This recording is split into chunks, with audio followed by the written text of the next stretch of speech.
1994 foi um ano agitado. O Brasil ganhou o Tetra no futebol, mas perdeu Senna e Jobim. O cinema renasceu com a chamada retomada e ganhou um espaço permanente na TV aberta, a Revista do Cinema Brasileiro.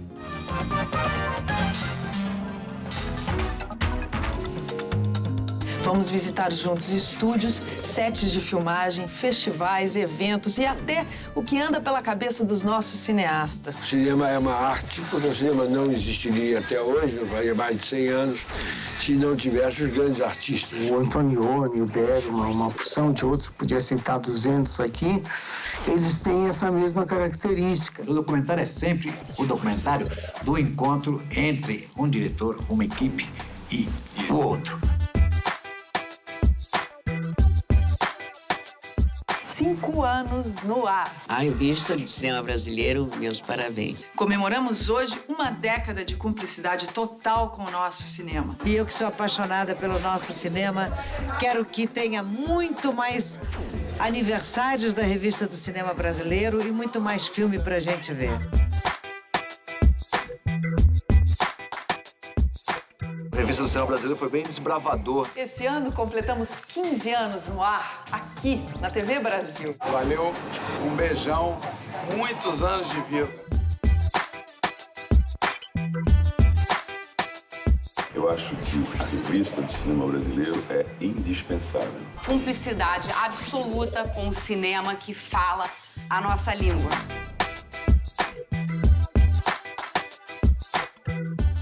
É um prazer estar aqui na Revista do Cinema Brasileiro, tão importante ao longo desses anos para nos cuidar. 21 anos depois, nós continuamos aqui, sempre perto, cuidando de quem faz e celebrando os filmes brasileiros.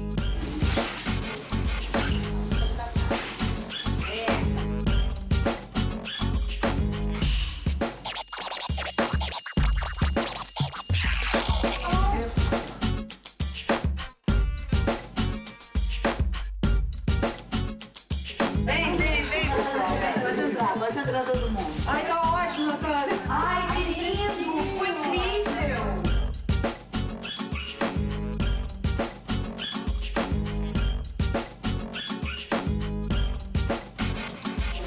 Esse aqui é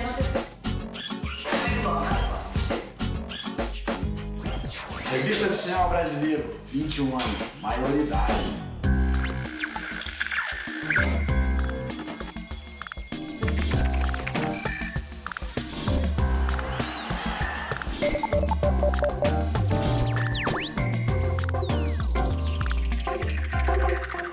Uma festa na laje, um fotógrafo pernambucano, cobras e jacarés à venda.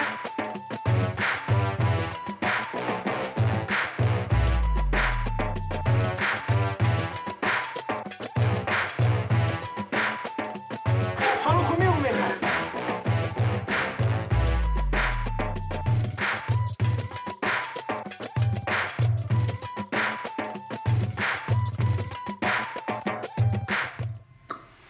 Álcool, drogas e sexo são alguns dos ingredientes de A Frente Fria que a Chuva Traz, inspirado no texto teatral de Mário Bortolotto. Neville de Almeida, diretor de sucessos como A Dama do Lotação, fala novamente de favela e libertinagem na alta sociedade.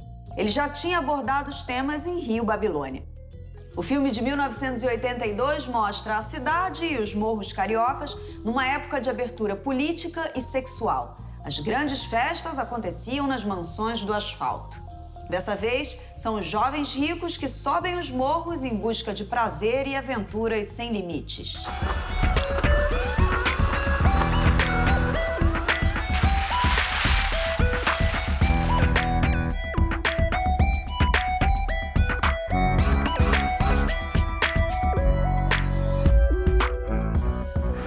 Você é o nosso convidado especial. A Frente Fria que a Chuva Traz é baseada numa peça do dramaturgo Mário Bortolotto, não é isso? E eu fiz a adaptação, fiz o argumento e fiz o roteiro. E depois, para o roteiro final, convidei Michel Melamed. A minha chegada foi não nesse lugar de gênese, de falar, eu tô buscando o olhar do personagem porque eu vou escrever sobre ele. Foi como quem chegou olhando todo o contexto e mais a máquina da história e a curva dramática e vendo lugares onde talvez pudesse encontrar espaço para contribuição. O texto já é coloquial e cinematográfico pra caramba, assim. Se você pegar o texto de teatro e ler... Eu era muito acusado de, no teatro, fazer cinema, né? Tinha muito jurado de teatro que falava assim, eu não vou jogar o teatro do Mário porque aquilo é cinema, né, teatro. É engraçado. Agora, depois que você começa a fazer cinema, os caras fazem isso muito teatral. É uma história totalmente contemporânea, é uma história de hoje, não é? Do século XXI. Um grupo de playboys aluga uma laje numa favela para fazer uma festa como símbolo total de arrogância, como símbolo total de prepotência e como símbolo total de tentar esnobar, de aviltar, não é? E de se sentir moderno e contemporâneo, usando esse cenário para fazer suas orgias. Está em um outro lugar um lugar que te engane, um lugar bem Rio de Janeiro. Um lugar que te dê a falsa impressão de aconchego. Ela é uma viciada química. O dia inteiro dela, ela passa para conseguir uma coisa química pro corpo dela. Depois que passa a onda, ela entra em abstinência novamente. Então a vida dela é essa, não tem tempo pro romance. Eu faço um cara que eu já fazia na peça de teatro e tô fazendo agora no filme. É um cara que mora na favela, só que é um sujeito meio outsider da favela, assim, outsider do mundo, aliás. Né? O Raposão ele é um híbrido de muitas coisas. Ele é um músico, ele é um cantor sertanejo de raiz, nascido aqui no Vidigal, no Rio de Janeiro. E aí ele chega já, assim, meio na arte da festa, e a chegada dele vai ajudar a precipitar acontecimentos incontornáveis. De você eu sou devoto, Nia Raspadinha. Essa peça foi escrita há 10 anos atrás, ela é totalmente premonitória. Há 10 anos atrás ninguém subia numa favela, não é? O que fica é a arrogância de algumas classes sociais que se sentem superior a todos e a tudo. Não, eles não querem parar de ser ricos de jeito nenhum. Eles vêm aqui pra se divertir, só pra brincar de pobre mesmo. Tanto é que eles não querem que ninguém da favela mesmo invada a festa deles. Raposão é um sujeito pacífico, mas eu devo lhe avisar que o Raposão é da área. Hoje está totalmente integrado à sociedade das favelas, as pessoas se hospedam nas favelas, ninguém assalta turista em favela, não existe isso. Então, hoje, essa integração asfalto-favela existe de uma forma muito injusta, mas existe uma integração existencial.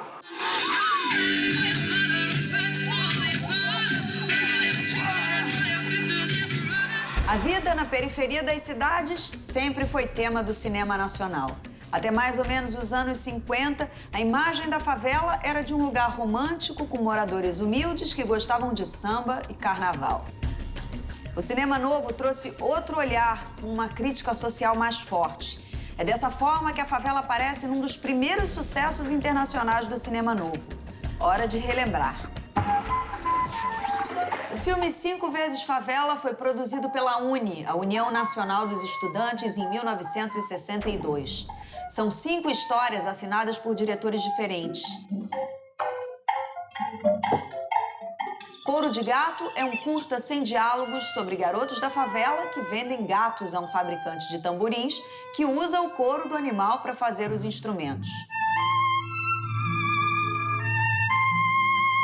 5 vezes Favela foi proibido pelo regime militar. Mesmo assim, fez sucesso nos cineclubes universitários e revelou os cineastas Marcos Farias, Miguel Borges, Cacá Diegues, Joaquim Pedro de Andrade e Leon Hirschman.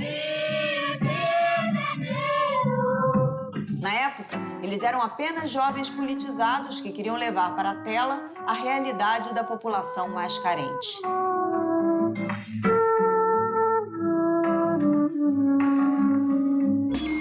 A nossa convidada de hoje começou a carreira com 13 anos. Ela é linda, ela é talentosa e ela está em diversos filmes que vão estrear esse ano e ainda arranjou tempo para produzir. Eu tenho o prazer de receber hoje aqui no estúdio a minha amiga querida Mariana Ximenes. Mari, obrigada! Prazer enorme estar aqui com você. Que bom, que delícia. Não, e a gente ainda fez o mesmo filme. Pois é, gente. E a gente tem uma história de vida juntos. É, então... de muitos anos, muitos anos. É, muito bom. Vamos falar um pouquinho do filme da Claudinha. O Homem Só é o filme da Cláudia Giovanna, nossa amiga querida, que está estreando na direção de uma forma brilhante, fez um filme lindo. E você é protagonista e produtora do filme. Para você foi difícil conciliar as duas coisas ou na hora do set você meio separou, agora eu sou atriz e a produtora vai descansar um pouquinho? Na verdade, a gente teve essa preocupação inicial, eu participei muito das reuniões anteriores, né, antes do set, propriamente dito, e no set eu era atriz. Até porque tinha um processo de caracterização muito grande, eram mais ou menos 3 a 4 horas para ficar pronta, porque eu tinha peruca, ruiva e sardas. O gênio do maquiador, que é o Martim, fazia sardas uma a uma no meu corpo inteiro. Então, durante esse processo, eu me concentrava. E tem um dado muito especial, porque como a Claudinha me conhece profundamente, fora de cena, e ela acompanha minha carreira há muitos anos, então ela me conhece também dentro de cena, a nossa proposta era justamente tentar fazer com que eu descobrisse outros caminhos, tentar acordar outras partes de mim e abrir outras gavetas, né? E ela sabia exatamente como ativar outras zonas de mim. Isso é tão maravilhoso, né? Quando você trabalha com alguém que você tem intimidade e que aí confiança e o contato é aqui, é no olho, já foi, às vezes um olhar você já entendeu, né? Já tá... A nossa simbiose dentro de cena, assim, no set de filmagem, era magnífica. Para mim é uma das experiências mais mágicas que eu já tive. A gente quer isso, né, Nath? A gente quer ser provocada. Sim. A gente quer fazer personagens que sejam absolutamente diferentes da gente. Ou não só que sejam diferentes, mas que ativem lugares diferentes, né? Estados diferentes. Isso cria repertório, isso cria um vocabulário de atuação. E emociona. Pessoalmente também acaba que vai te transformando muito ao longo da vida, né? É curioso, assim, porque dependendo do projeto, você sai uma atriz melhor e, sobretudo, uma pessoa melhor. Como é que é seu nome mesmo? Arnaldo. Eu sei, eu vi na sua ficha. Eu só perguntei pra você perguntar o meu. Você quer que eu pergunte seu nome? Desculpa, porque às vezes eu falo mais rápido que a minha cabeça e 5 minutos depois eu me arrependo porque eu falei demais. Às vezes eu me arrependo no meio da frase. Eu não sei se eu paro ou se eu continuo a falar. É Josi. A barulhenta São Paulo foi a cidade escolhida pelo diretor Leonardo Laca para gravar Permanência, um filme de silêncios. A capital paulista é o destino final do fotógrafo pernambucano Ivo, personagem do prestigiado Irandir Santos. Ivo vai fazer a sua primeira exposição individual e resolve se hospedar na casa da ex-namorada, que agora é casada. Mas lembrar do passado pode ser dolorido, principalmente quando a química entre os dois está mais acesa do que nunca. Bom, ao sucesso da exposição, né? Opa! Boa. É um casal que se reencontra, um casal que teve uma vivência especial na vida de ambos e se reencontra depois de um tempo. O curioso é que o curta-metragem realizado há 8 anos atrás trouxe esse passado mais físico, né, guardado na memória para mim e para a personagem da Rita. Né? Essa história realmente aconteceu. Realmente aconteceu, né? E veio à tona com todas as emoções. Mas é a continuação daquela história. Acho que era uma pergunta que o próprio Léo se fazia, o que é que acontece a partir dali, do fim daquele curta. Era uma pergunta que eu me fazia também, o que é que aconteceria com esses dois personagens. E o longa é o desenrolar, a continuidade dessa história. O curta ele foi feito basicamente como uma urgência assim, de filmar e uma vontade também de exercitar, de experimentar. E era um filme rodado todo num apartamento. E o longa não, o longa realmente é uma expansão desse universo, assim, como assim, vários cineastas eles terminam iniciando uma pesquisa no curta e concluindo no longa. Eu acho que foi bem esse caso, assim, o curta foi um exercício. Tá muito feio, né? Não, tá um pouquinho linda. Só virar assim, ó. O silêncio é a grande expressão desse filme, né? O silêncio preenchido, né? Preenchido justamente por essas memórias que trazem todo o sentimento para a cena, né?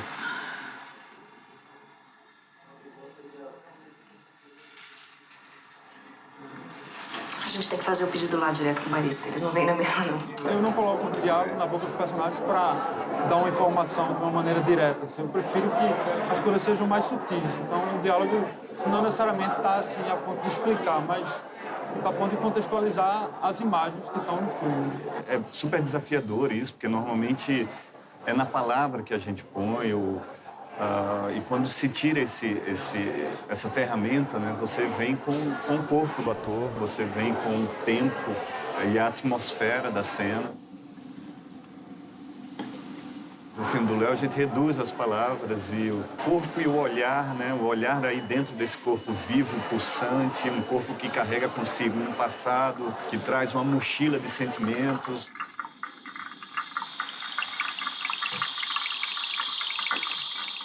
É um personagem que quer reviver e se dispõe a isso e se movimenta para isso.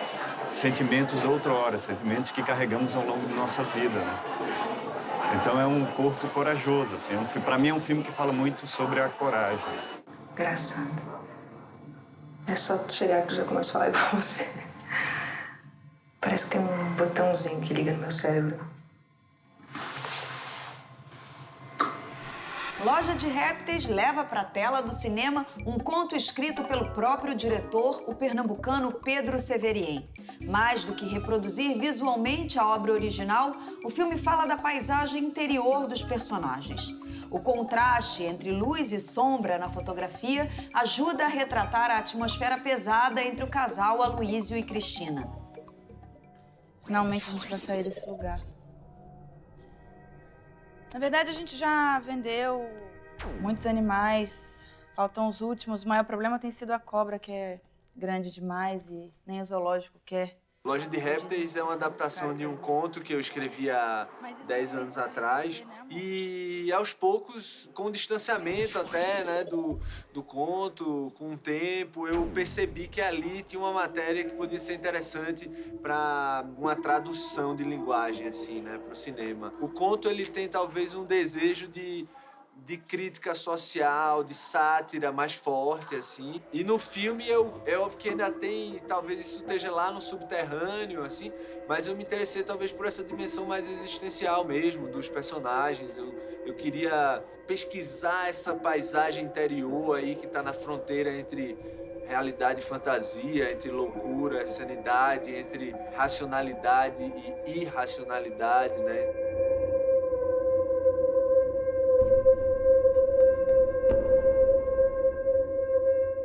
O processo de criação para a realização do filme passou por uma busca mesmo existencial, assim, no sentido de que a gente discutia as ideias primeiro. Então, o fotógrafo do filme é um mestre, Beto Martins, ele é pernambucano, é um cara que ele parte do plano das ideias. Até a gente chegar na materialização, na prática do que a gente ia fazer, a gente conversou muito, né? E isso, para mim, é essencial. Eu não entrego a minha loja. Eu acho que você enredar o seu orçamento, o seu modelo de produção em certos limites potencializa a sua energia. Então, uma das coisas foi filmar o filme quase inteiro nessa locação. Então isso, o fato de a gente não ter deslocamento, não ter cansaço de mudar, de ficar correndo, vai injetando uma energia, a gente passa a ser influenciado pelo lugar, a equipe ela se integra de uma maneira que é como se a gente começasse a compartilhar intuições, é como se a gente se comunicasse de uma forma mais livre, mais fácil, então isso deixa o filme impregnado, eu acho, dessa energia.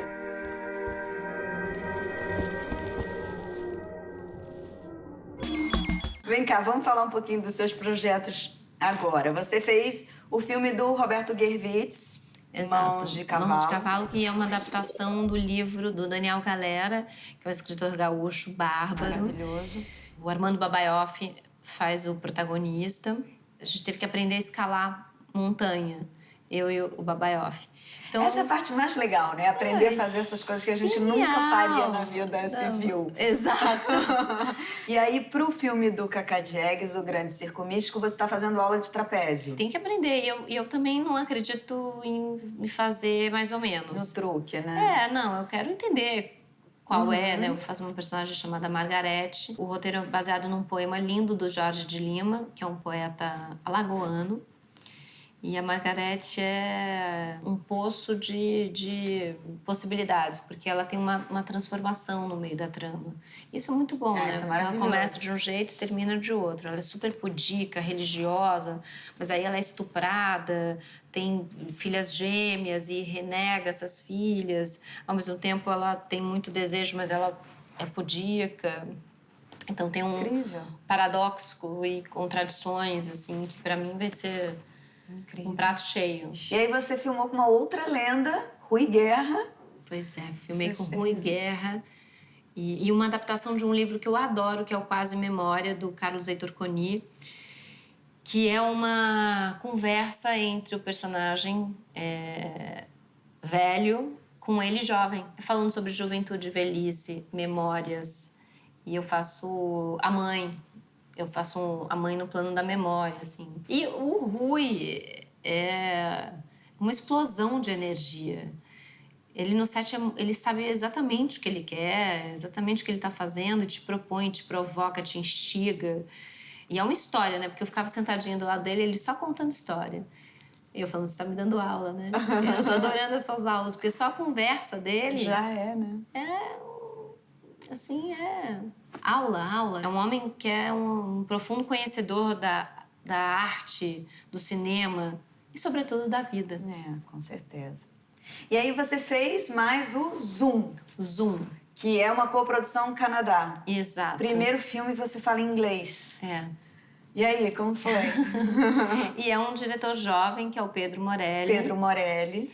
E é o primeiro longa que ele assina sozinho. Então é muito gostoso, assim, ter esse universo, né? Dos veteranos com a juventude chegando aí com um outro olhar, uma outra forma de fazer. Tem um projeto que eu fiz em união com uma amiga, que é a Leandra Leal, uma atriz maravilhosa. E ela me chamou para fazer um projeto que era um coletivo de cinema idealizado pelo Bruno Safad e o Ricardo Preti.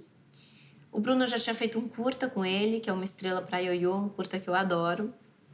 E eles tinham a ideia de reproduzir os filmes da Bel Air, no esquema que o Rogério Sganzella e o Júlio Bressani fizeram com a Helena Inês e a Maria Gladys, duas atrizes com dois diretores que faziam todos os filmes entre si, em pouco tempo, com um orçamento super reduzido.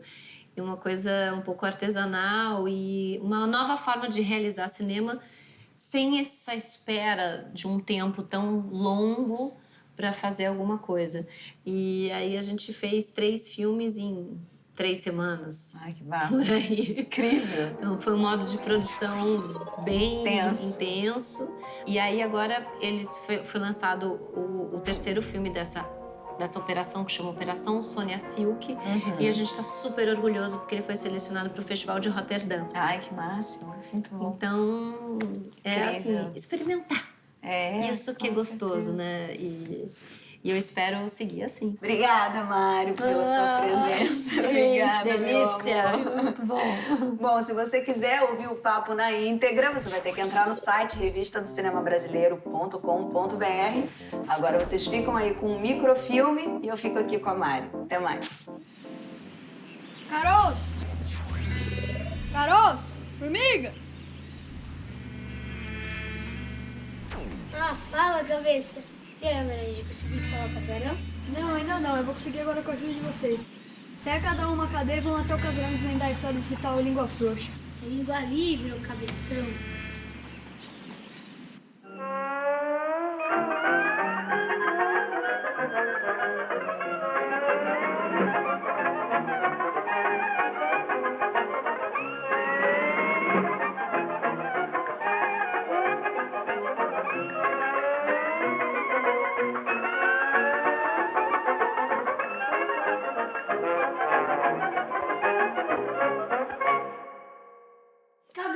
Cabeça!